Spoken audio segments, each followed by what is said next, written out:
नमस्कार। पिछले वीडियो में हमने दान के विषय पे देखा था, पात्र के विषय की चर्चा हम कर रहे थे। देशे काले च पात्रे च तद्दानम सात्विकम स्मृतम। अब पात्र कौन सा है? तो शास्त्रकारों ने बताया है दो तीन बातें। एक तो आपाद धर्म से दान होता है, जैसे कोई भूखा है उसमें पात्र और पात्रता नहीं देखी जाती है। किसी का एक्सीडेंट हो गया, वो आपाद धर्म है, उसकी पात्रता तो यही है कि उसका एक्सीडेंट हो गया है। भूखे की पात्रता वही है कि जो वो भूखा है। किसी विधवा बहन की पात्रता ही वही है कि वो विधवा है। तो वो सारे जो दान होते हैं वो अलग अलग कैटेगरीज में हम जीव दया के रूप में रखते हैं, हम अनुकंपा के रूप में रखते हैं, वो बात अलग है। वो ज्यादातर दान अभी प्रचलित है, लेकिन एक धर्म दान उच्च चेतना से जो हम करते हैं उसमें पात्र को देखना बहुत आवश्यक होता है। उसकी पात्रता शरीर के स्तर की नहीं है। जैसे भूखे की पात्रता शरीर के स्तर की है कि वो भूखा है, वही पात्र है। विधवा की भी, बहन की भी पात्रता वही है कि वो गरीब है, तो वो भी रही भौतिक स्तर की। लेकिन यहाँ पर जो पात्रता बताई है वो आत्मिक स्तर की पात्रता होनी चाहिए। वो यदि नहीं है तो कितना भी बड़ा धनिक है, कितना भी बड़ा ट्रस्टी है, कितने भी बड़े काम कर रहे हैं, वो दान लेने का अधिकारी नहीं हो सकता है, नहीं होना चाहिए। इसके लिए पात्रता भौतिक नहीं है। भौतिक पात्रता देखकर जो काम करते हैं, जो हम दान देते हैं, कुछ भी करते हैं, तब वो क्या होता है, तब हम उसको उपकार करते हैं या तो फिर हम उसको अनुकंपा या जीव दया जैसे दान देते हैं। लेकिन जब बात आती है आत्मिकता, आत्मिक पात्रता की, तो आत्मिक पात्रता कौन सी है, कैसे पहचाने? तो इसके लिए बताया गया है कि आत्मिक पात्रता वाला व्यक्ति कैसा होना चाहिए। आत्मिक पात्रता वाला व्यक्ति के बारे में बताया है, ये शांत दाता श्रुति पूर्ण करना, ये शांत दाता श्रुति पूर्ण करना, जितेंद्रिया स्त्री विषये निवृत्ता। क्या बताया है इसमें ये बताया गया है कि ये शांत दाता श्रुति पूर्ण करना, जितेंद्रिया स्त्री विषये निवृत्ता, प्रतिगृहे संकुचिता गृहस्था ते विद्वांसः तारयितुम समर्था। ये पात्रता की बात ग्रंथकारों ने बताई है। क्या क्या है उसमें, ये बताते हैं। शांत दाता है, यानी वो व्यक्ति की चेतना शांत है। ये एक दौड़ धूप नहीं है, उसमें कोई तिकड़म नहीं है, उसमें कोई छलबाजी नहीं है, तो ये व्यक्ति शांत दाता की कोटि में आता है। अब ये तो कब होगा, तो उसके लिए बताया श्रुति पूर्ण करना, जिसने वेदों का व्यवस्थित रूप से अध्ययन किया है। ये बहुत आवश्यक है। क्यों? क्योंकि वो व्यक्ति ही विनियोग कर सकता है, बाकी व्यक्ति संचय कर सकता है। देखिए, संचय करने के लिए किसी भी पात्रता की जरूरत नहीं है। कुत्ता भी एक रोटी मिलेगी तो आधी रख देगा, गड्ढा करेगा, उसमें आधी डालेगा, उसके ऊपर फिर मिट्टी लगाएगा। वो एक संचय करने का होता है। वो संचय करने का सबको स्वाभाविक है, उसके लिए उसकी कोई चेतना ऊपर आने की जरूरत नहीं है।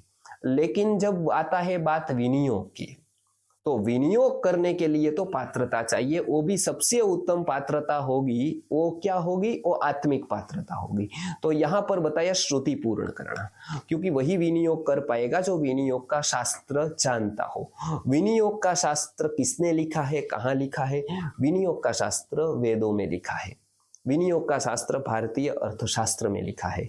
इसके लिए यहाँ बताया श्रुति पूर्ण करना। श्रुति से कर्ण पूर्ण हो गए हो, यानी इतना पढ़ा है श्रुति को, वेद को, उपनिषद को, अलग अलग शास्त्रों को, कि वो यथा योग्य विनियोग कर सकता है। वो देख सकता है कि शास्त्रों में क्या बताया है, उसके अनुसार वो योग्य विनियोग कर सकता है। उसकी ये जिम्मेदारी होती है। तो श्रुति पूर्ण करना। फिर स्त्री विषय निवृत्ता।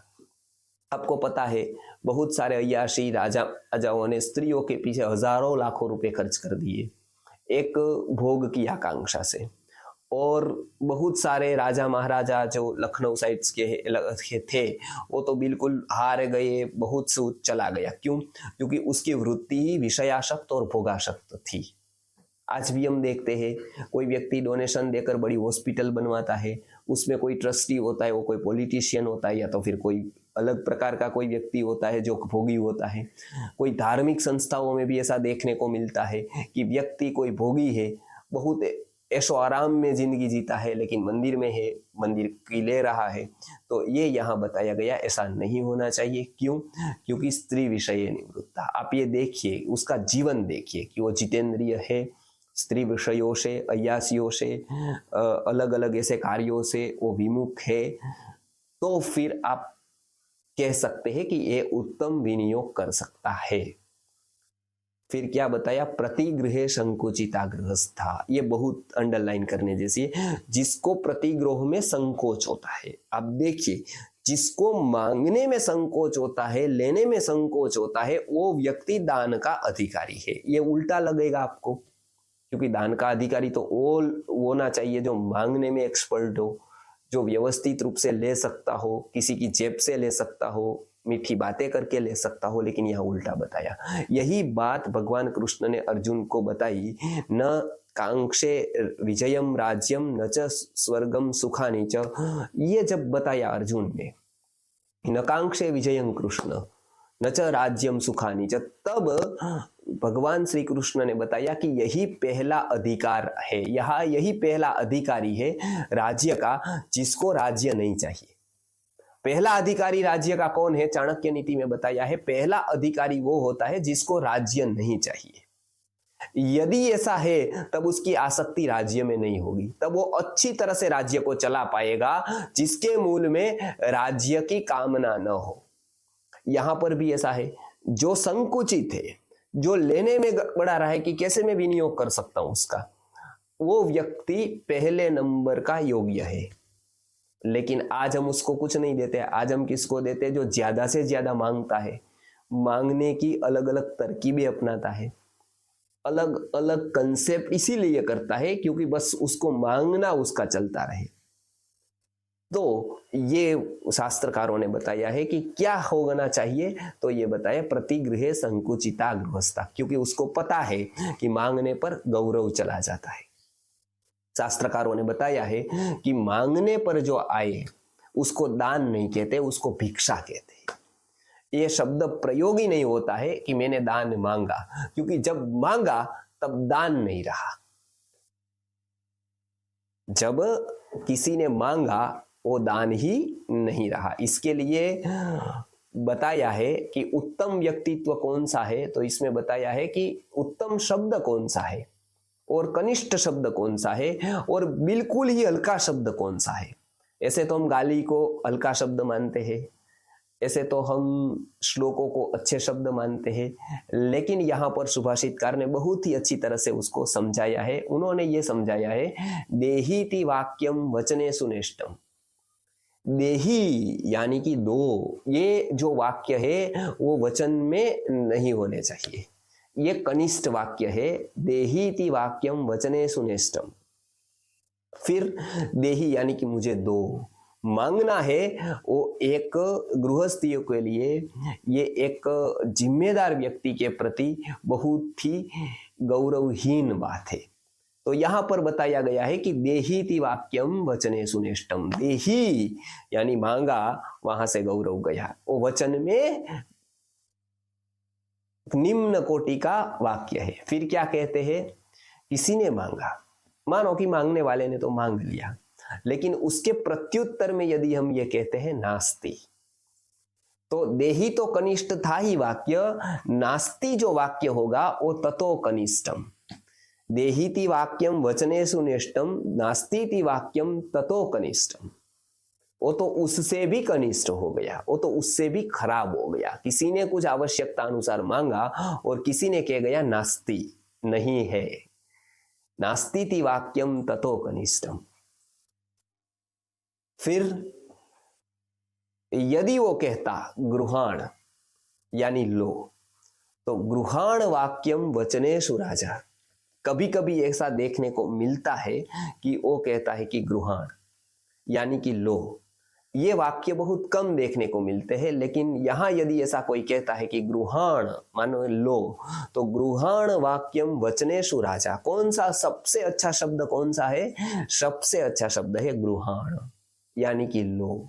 वही दान के कंसेप्ट में हम कह रहे हैं। उससे भी अच्छा कौन सा वाक्य है? तो यहां पर बताया गया है नेच्छामि वाक्यम राजाधिराजा।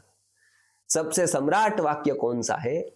वाक्यों में भी सम्राट कौन सा वाक्य है? नेच्छामि वाक्यम राजाधिराजः, मुझे कुछ नहीं चाहिए। ये वाक्य जो होता है वो सब कोई नहीं बोल सकता है, क्योंकि सबको चाहत है, सबको कुछ चाहिए। लेकिन कोई कोई चेतना ऐसी होती है उसको कुछ नहीं चाहिए, और ऐसी चेतना जो होती है वो सबसे उत्तम पात्र है, वो सबसे उत्तम पात्र है दान करने के लिए। ये उल्टा लगेगा आपको, लेकिन ये वास्तविकता है।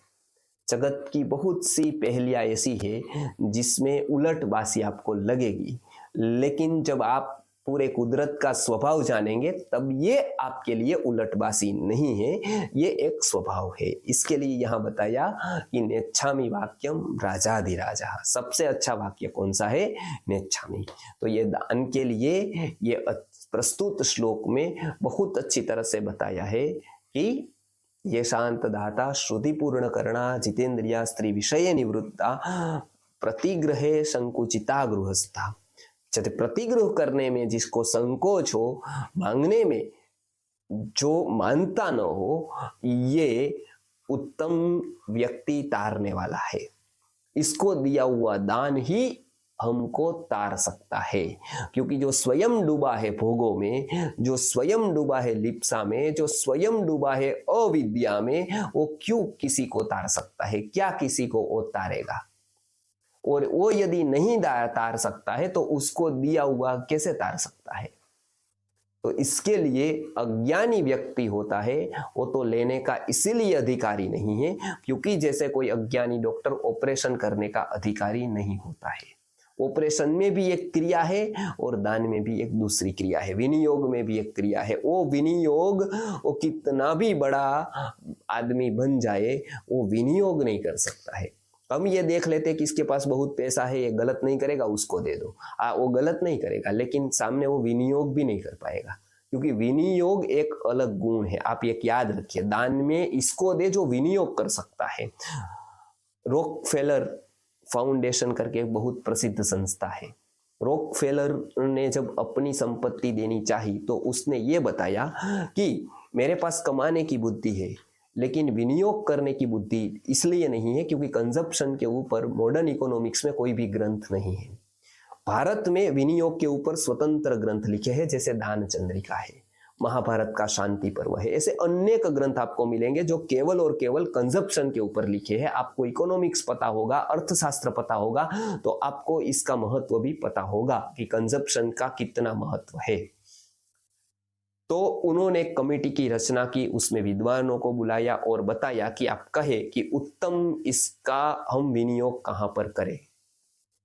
और फिर वो कमेटी ने सब सुझाया कि हम यहाँ कर सकते हैं, और फिर ऐसा किया। भारत में ऐसी घटना नहीं हुई, वो दुख की बात है, क्योंकि आज भारत में भी बहुत फाउंडेशन है, बहुत ट्रस्ट है, लेकिन उसको ये लगता ही नहीं है कि विनियोग का कोई शास्त्र है। विनियोग भी योग्य जगह पर किया तो बहुत कम समय में बहुत ही उत्तम परिणाम मिल सकते हैं। तो ऐसे विनियोग के कितने स्थान है, क्या बताया है भारतीय अर्थशास्त्र में और दान के कंसेप्ट में, वो हम अगले वीडियो में देखेंगे। नमस्कार।